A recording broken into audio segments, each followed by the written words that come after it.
जादुई सोने चांदी के लहंगों का जादू। रौनकपुर गांव में गुनगुन अपनी सौतेली माँ कौशल्या के साथ रहती थी। कौशल्या बहुत ही मक्कार और मतलबी औरत थी।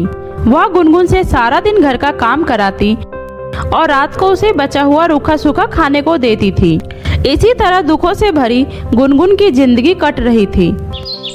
एक दिन गुनगुन की सहेली बिंदिया की शादी थी, लेकिन उसके पास उसकी शादी में पहनने के लिए एक भी ढंग के कपड़े नहीं थे। इसीलिए वो अपनी सौतेली माँ से कहती है, माँ मेरे पास एक भी कपड़े नहीं हैं। जो भी कपड़े हैं सब फटे पुराने कपड़े हैं। कृपया मुझे गुनगुन की शादी में पहनने के लिए एक सस्ता सा लहंगा दिला दीजिए ना माँ। क्या कहा तूने? तुझ भिखारिन को भी नए कपड़े चाहिए? अरे तेरा बाप मेरे पास कोई खजाना छोड़कर नहीं गया है जो मैं तेरी हर फरमाइश पूरी करती फिरूं। चल भाग यहाँ से। सुबह सुबह मेरा दिमाग मत खराब कर और जाकर घर का काम कर, वरना मार मार कर तेरा खाल खींच लूंगी। गुनगुन उदास होकर घर के कामों में लग जाती है।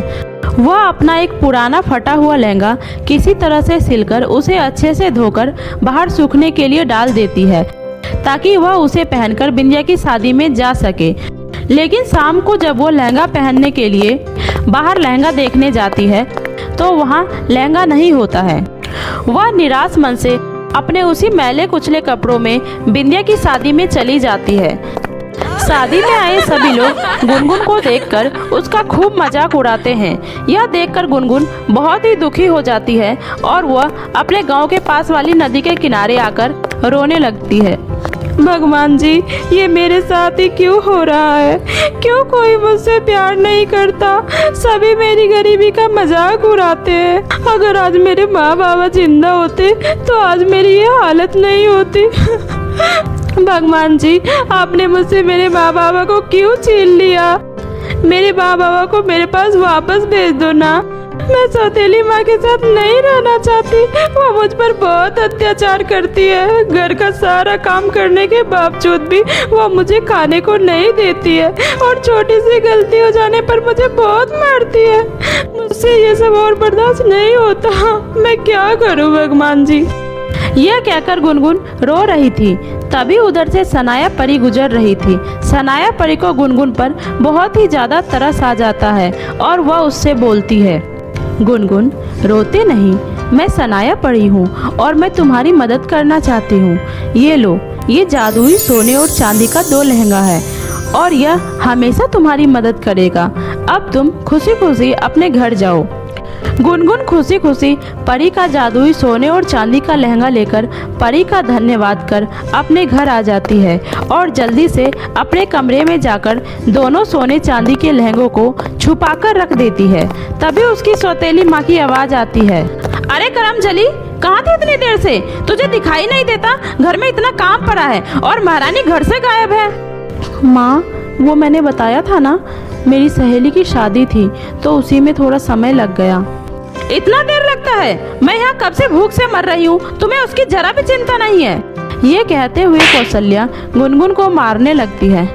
आह आह माँ, मुझे मत मारो, बहुत दर्द हो रहा है माँ, छोड़ो माँ, मैं अभी जाकर आपके लिए खाना बना देती हूँ माँ।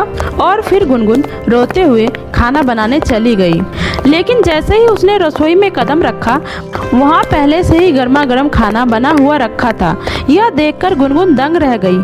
अरे खाना पहले से ही बना हुआ है, आखिर ये चमत्कार कैसे हुआ? तभी वहाँ दोनों सोने चांदी का लहंगा प्रकट हो जाता है। ये चमत्कार तो हमने किया है गुनगुन, अब जाओ यही खाना अपनी माँ को खिलाओ। हाँ गुनगुन, और फिर देखना क्या होता है। अब तुम्हें डरने की कोई जरूरत नहीं है, अब हम तुम्हारे साथ हैं, जाओ। गुनगुन प्लेट में खाना परोसकर अपनी सौतेली माँ के कमरे में खाना देने गई। आज तो बड़ी जल्दी खाना बना कर ले आई। क्या बात है, किसी ने बिल्कुल सच ही कहा है, लातों के भूत बातों से नहीं मानते। लगता है यह उसी का असर है, इसलिए आज फुर्ती में खाना बना लिया है। चल खाना यहाँ रख दे और निकल जा यहाँ से, अपनी मनुष्य शक्ल मत दिखा। गुनगुन वहाँ से चली जाती है। कौशल्या खाना खाने बैठ जाती है। खाना खाने के कुछ देर बाद ही कौशल्या के पेट में अचानक बहुत ही तेज दर्द होने लगता है और वह बार बार टॉयलेट के चक्कर काटने लगती है। आह हाय मेरा पेट, सत्यानाश हो उस करमजली का, यह सब उसी की वजह से हुआ है। आह, उसको तो मैं छोड़ूंगी नहीं। पूरी रात कौशल्या का टॉयलेट में चक्कर काटते हुए बीतता है। अगली सुबह, अरे ओ करमजली, कहाँ है? इधर आ, कहाँ मर गई? क्या हुआ माँ? सच बता, कल मेरे खाने में क्या मिला कर दिया था? कल पूरी रात मैं दर्द से परेशान रही। माँ, मैंने खाने में कुछ नहीं मिलाया था। तू ऐसे सच नहीं बोलेगी, रुक मैं तुझे अभी बताती हूँ। ये कहते हुए कौशल्या गुनगुन को मारने के लिए एक डंडा उठाती है। तभी अचानक वह डंडा फूलों के माला में बदल जाता है। यह देखकर कौशल्या घबरा जाती है। अरे, ये डंडा माला में कैसे बदल गई? लगता है ये मनुष्य कोई जादू टोना सीख कर आई है। मुझे अभी यहाँ से चले जाने में ही भलाई है, इसको तो मैं बाद में देखती हूँ। और वह डरकर वहाँ से भाग जाती है। माँ को वहाँ से भागते देखकर गुनगुन समझ जाती है कि हो न हो यह सब उसी जादुई सोने और चांदी के लहंगों की जादू की वजह से हो रहा है। गुनगुन अपने दोनों लहंगों का धन्यवाद करते हुए बोली, हे जादुई लहंगा, अगर आज तुम दोनों मेरे साथ नहीं होते तो पता नहीं मेरी सौतेली माँ मेरा क्या हाल करती। तुम चिंता मत करो गुनगुन, हमारे होते हुए कोई तुम्हारा कुछ नहीं बिगाड़ सकता। अच्छा गुनगुन, तुमने हमसे अभी तक अपने लिए कुछ नहीं मांगा। हाँ गुनगुन, बताओ तुम्हें क्या चाहिए? मेरे पास पहनने के लिए एक भी नए कपड़े नहीं हैं। क्या तुम मुझे नए कपड़े दे सकती हो? और मैंने बहुत दिनों से भरपेट खाना भी नहीं खाया है। क्या तुम मुझे मेरे पसंद का खाना दे सकती हो? बस इतनी सी बात। गुनगुन के इतना कहते ही सोने के लहंगों में से सुंदर सुंदर लहंगे बरसने लगे और चांदी के लहंगों ने गुनगुन के लिए तरह तरह के स्वादिष्ट खाना प्रकट किया।